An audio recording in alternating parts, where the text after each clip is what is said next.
Welcome to Teofimo Lopez, George Kambosos, The Breakdown.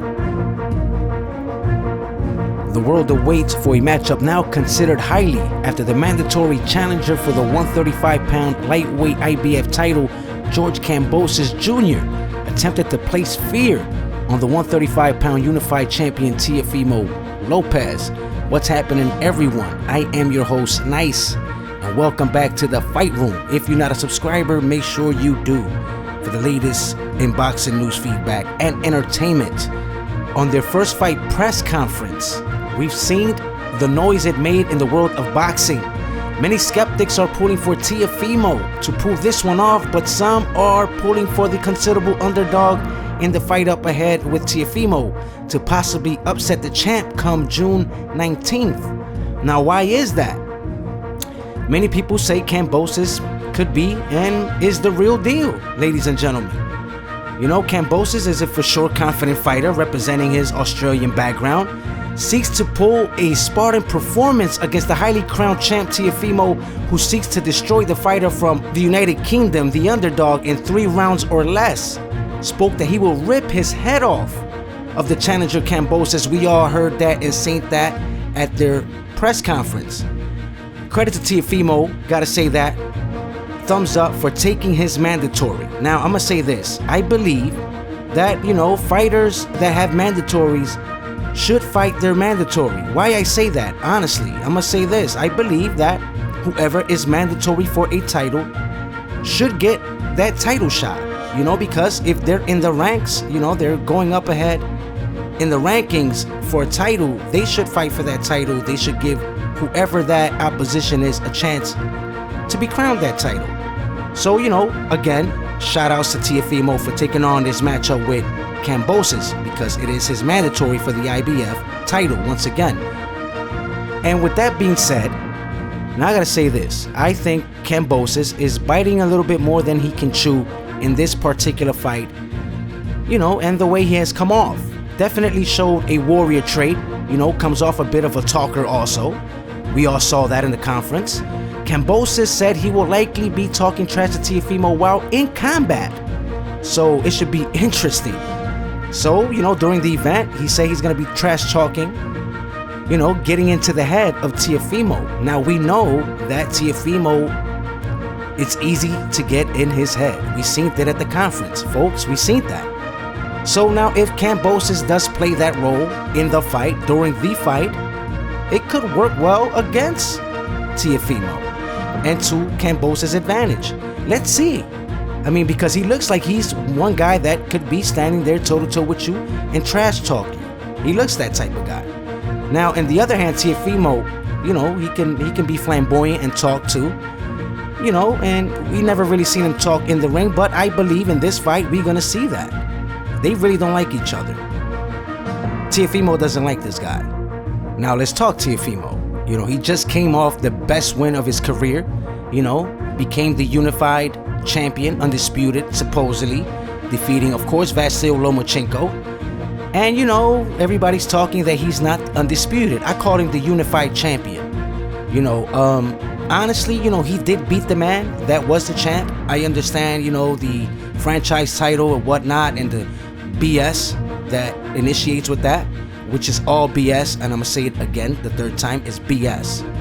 And by the way, I just remembered Teofimo is not liking the fact, he doesn't like the WBC. We noticed that. He said that, that Suleiman is not doing it right. He's not doing it right, and he needs to check himself. And it is what it is, right? Haney, supposedly now the WBC real champ, didn't fight Lomachenko to beat him, but it is unfortunate, he got the title that way, and that's what it is. With that being said, Teofimo said if he does overcome Cambosis, that he is going to seek the Haney fight, and that is going to be a good one also if it comes down to that later down the road. But getting back to this fight, Cambosis looks like a determined fighter, has been prepping very well for this fight, ladies and gentlemen. Hard training camp, looks very sharp, looks in shape, looks very quick, good footwork also in camp, as we've seen. He's really determined and he looks like he wants it all, and he knows this is his chance to become a champion. So everything is on the table for him, you know, all is on the line. So it is his time, and I think that he's well prepared. You know, he's the taller guy also, and we get into that in a minute. But Teofimo, to me, is the stronger, more power puncher. We know that. A good fight? I think so, ladies and gentlemen. I think so. Cambosas, I'm giving him the benefit of the doubt, you know, in this fight. I think he has some good skills and whatnot to take it in there against Teofimo. Not saying that he might compete with him round by round. I'm not saying that, but he looks like a determined type fighter that has some good basic fundamentals and looks like he's well prepared for this fight. Now, why did I say that Cambosas is not able to probably compete with Teofimo round by round? Why I say that? Because Teofimo is the sharper, more edgier fighter. We know that. If we all seen both fighters, we've seen plenty of Teofimo, a few of Cambosas, but I've seen enough. And Teofimo is the sharper, natural boxer. And now we presume with the fight stats. Teofimo Lopez versus George Kambosos. Teofimo, 16 wins, no losses, 12 by knockout. George Kambosos, 19 wins, no losses, 10 by knockout. Both undefeated fighters. Always a good matchup when there's two undefeated fighters. Now we see the younger man, Teofimo Lopez, 23 years of age, and George Kambosos, 27.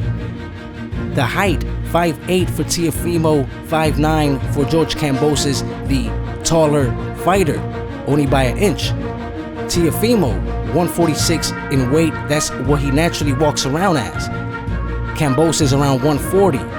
The reach, 68 for Lopez, 68 for Cambosas. Both have the same reach, both orthodox fighters. We know Teofimo is the WBA, WBO, IBF, and the ring champion. So a good anticipating matchup, I believe, ladies and gentlemen. Let me say this, as far as Cambosas goes, a poised pressure type of fighter, gets aggressive in timely manner, builds off his opponent's offense, has a good overhand right, left hook is his primary punch, ladies and gentlemen. Comes off with some good counter punching as well.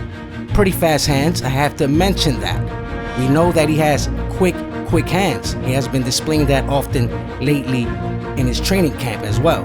Doesn't display too many combination punching often in his fights, folks. Mostly a pick puncher, and if he gets you hurt, he does capitalize with effective offense. Not a jabber. Hardly uses his jab, which is a key to setting up offense. Unfortunately, he doesn't use it often. So he might have to just adjust and find a way to manage to set that up early on in the fight to have some type of success early. You know, pretty decent footwork also. Able to manage the ring pretty well. Now, concerning his power, folks, you know, 19 wins, no losses, 10 by knockout, displays some type of power, you know, and I believe that he's working on that in this camp, and he's been preparing that. I'm indicating that, you know, that's one of his primary goals to set up in this fight, to make sure he comes with more power. So, you know, I'm quite sure that was one of his primary focuses leading up to the matchup. He has trained for a 12-round fight, as he has previously stated, and he seems quite ready for the event. Now, concerning Teofimo, with a flamboyant type of swag coming out of Brooklyn, a great offensive fighter in my opinion, with explosive combination punching power, superb power with both hands, excellent right hand when the target gets nailed, good overhand right, sharp, quick jab that he sets up often in the start, and he sets up his punches exceptionally well. Good shoulder roll defense, a good puncher, boxer with underrated speed. It can dominate you with precise punching and some real power. So, ladies and gentlemen, a good matchup overall come June 19th. My conclusion, good matchup. I believe Teofimo is just a little bit too seasoned and on his way, man. I think he's a special fighter. Now, a lot of people won't give him that type of credit, but I will. I think he's in that type of level, and he's going to show it further and further as he keeps going down the line, ladies and gentlemen. Good matchup coming June 19th. Triller they're doing their thing. You already know I am your host, Nice. Like, comment, subscribe. Make sure you subscribe. Make sure you hit the like button so I can know that you like what I'm bringing you, so I can bring you more. You already know. Most of all, don't forget, share the fight room.